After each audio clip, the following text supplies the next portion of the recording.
Coming up on Fulton at Work, it's time to count Fulton County in. As the decade starts to wind down, Fulton leaders are preparing for a new one by encouraging all residents to participate in the 2020 census when the invitation arrives in the mail. And we'll take a look at how Fulton County's count impacts not just the county, but the entire country. It all starts right now on Fulton at Work.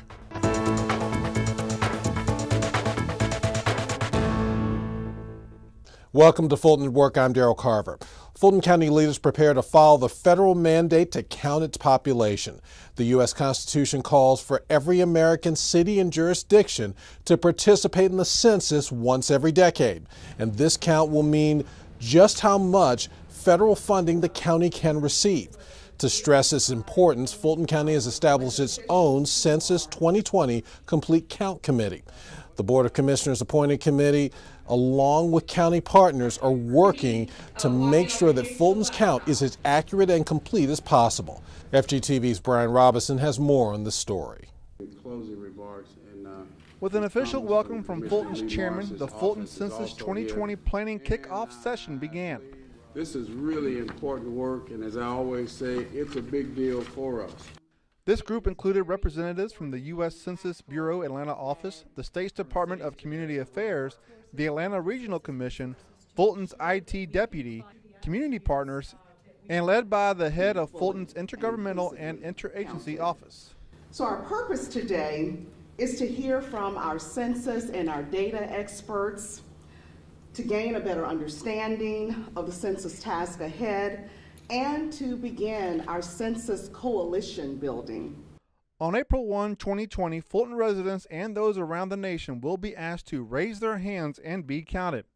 Nearly $1 trillion will be allocated to state and local governments across the nation annually in direct correlation to the data that is submitted.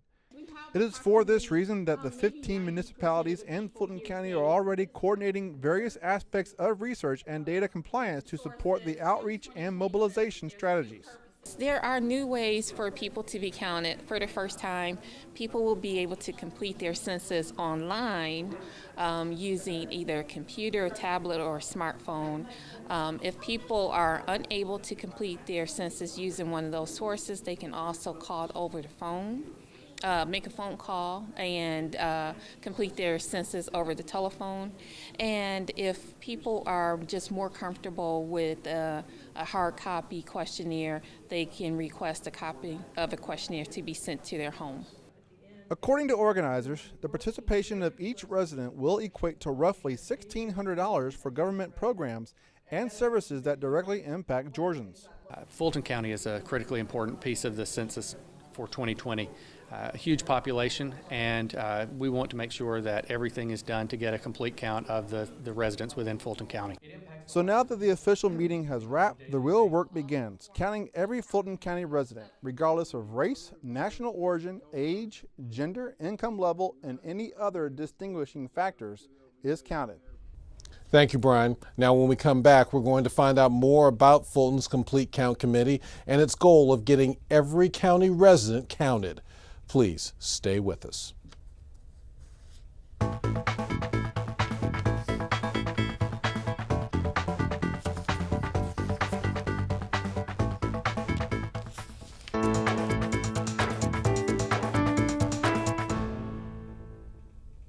Welcome back to Fulton at Work. I'm Darrell Carver. Joining us now to talk more about the Complete Count Committee is Division Manager of Fulton's Intergovernmental and Interagency Affairs, Fran Calhoun. First of all, Ms. Calhoun, thank you for your time and welcome back to Fulton at Work. It's my pleasure. Thank you for having me. Just to start with, please tell us, what is the Complete Count Committee? The Complete Count Committee is a body of volunteers who come together. Those bodies are created by state and local governments, tribal governments. We even have complete count committees that are created by companies, by schools, by nonprofit organizations. They are tasked with going out into the community, organizing so that awareness can be generated about the census. And how will this committee plan to motivate all residents to respond to the 2020 census? Great question. So the complete count committees will serve as organizing bodies for coordinated campaigns with entities in their respective communities also working to ensure a complete count. In Fulton County, we will be working with many of our public service and community service partners. We'll also be allowing our internal agencies, such as the library, such as our health centers, to provide awareness materials to individuals. We are interested in making sure that every resident in every part of town is made aware of the upcoming census, but we also have some areas that are hard to count areas. And in those areas, we need to do a better job of educating residents of the confidentiality of the census, what the census really provides for our communities, and ensuring that they have a comfort level with participating and completing the census questionnaire. And you mentioned the hard to count aspect. Please explain why 35 to 40% of the county's population is considered difficult to count. We have a number of populations in Fulton County that are considered hard to count. Those include persons who are foreign-born speakers where language may be a barrier. Low-income communities sometimes are more isolated. There is a higher level of distrust in many of those communities, and so it will be our job to utilize trusted partners, again, such as our health centers, where perhaps those families have gone to visit doctors and other hospital and health care officials. Being able to ensure that those persons they know are talking to them about the census will make those areas less hard to count. We believe we can drive our response rate in those areas. But again, those are folk who are just normally not as trusting of government. We also know that millennials, young folk who are very transitory, they sometimes can be considered hard to count. And so ensuring that we have a digital presence will ensure that we drive those numbers up higher. Speaking of digital, the 2020 census will be the first time residents can respond online, by phone, or by mail. How exactly is that beneficial?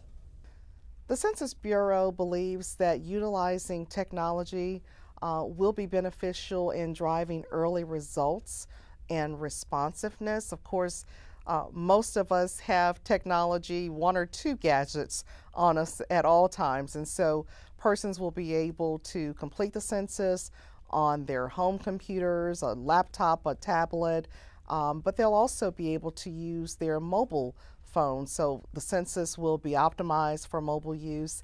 And then, of course, the more traditional means of paper and phone will be available for those who request it. The important thing is to ensure that everyone responds after they receive their March postcard, so that we don't have to then send enumerators out into the community after April 1st. And do you have any final thoughts on this issue that you'd like to share with us? Absolutely. Final thoughts would include that everyone has a role. Everyone must participate in the census. It is mandatory under our U.S. Constitution, and it is beneficial for our county. We will not have the adequate federal support that we need to run our school systems, to run our healthcare systems, to pave and repair our roadways, if in fact our residents don't participate at the highest levels in our 2020 census. So we want to encourage everyone, and then we also want to encourage all organizations that are willing to do this work and join us to please call Fulton County and partner with us to get ready for the 2020 census. Fran Calhoun, thank you for the great information, and thanks again for joining us here on Fulton at Work. Thank you for having me today. Now, when we come back, we find out what kind of census questions you can expect to answer and the ones to avoid. Please stay with us.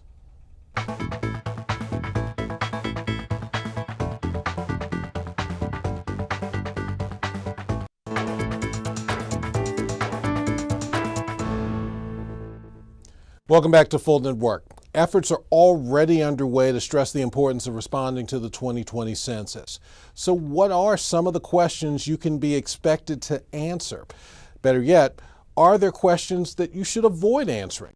Joining us now with those answers and those questions and a little bit more is the Deputy Commissioner for the Georgia Department of Community Affairs, Rusty Haygood. First of all, Mr. Haygood, thank you for joining us here on Fulton at Work. Hi, Daryl. Thank you for having me today. Tell us, if you could, about the kind of questions people can expect to be asked. Within Census 2020, the kinds of questions that people can be asked are, what is your birth date? How old are you? What is your race? What is your relationship to the householder? How many people are in the house? What is your ethnicity? So those are all types of questions that could be asked through Census 2020. And what are the questions that won't be asked in case people are concerned about scams? People will never be asked for bank account information or their complete social security number. They also won't be asked for any PIN numbers or passwords or anything like that. What do you estimate is the average time needed to complete the census? I believe the Census Bureau has given an estimate of no more than 40 minutes per household. If you're a smaller household, or if you go online and look at what the questions are going to be beforehand, it will be a much shorter process. And why exactly does filling out the census form matter, and is it required? Filling out the census is required by the Constitution, and it is very important to the lives of people every day. The census data is used to identify our representation. That could be identifying how many representatives the state of Georgia is going to have in Congress. It's also used whenever we're dividing the state into state House districts, state Senate districts, county commission districts, city council wards, or even school boards. So it's very important from a political element to make sure that we have everybody counted so that the representation is appropriate. From a funding side, a number of federal programs, somewhere between 50 and 60 programs, derive their funding from the census count. And in order to ensure that the appropriate amount of funding returns to the state of Georgia, we have to make sure that the count is accurate at the beginning. Most people are wary about providing their personal information, but I understand that their answers are protected. Yes, people's information is protected. There are several protections that are built into the process. First of all, Census Bureau employees and the Census Bureau in general is not permitted to release your census information to any other federal or state agency or any other level of government. In addition, the individual responses are maintained in confidentiality until the year 2092. In the year 2092, responses from Census 2020 will be released. And Mr. Haygood, if you could, would you share any final thoughts with us? It's critically important for people to take part in Census 2020.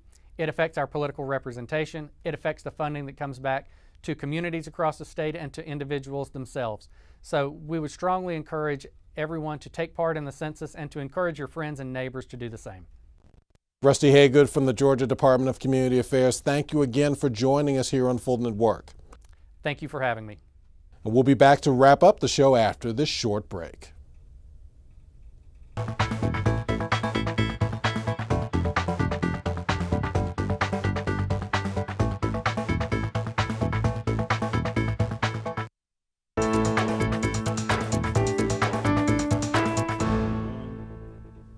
Now that's all of our time. Thanks for joining us here for Fulton at Work, and a very special thank you to each of our guests. Now we want to connect with you online, so please check us out on Twitter, Facebook, and Instagram. You can also watch this show or any other FGTV program at any time on the FGTV YouTube channel, so please subscribe. I'm Daryl Carver, and we'll see you next time.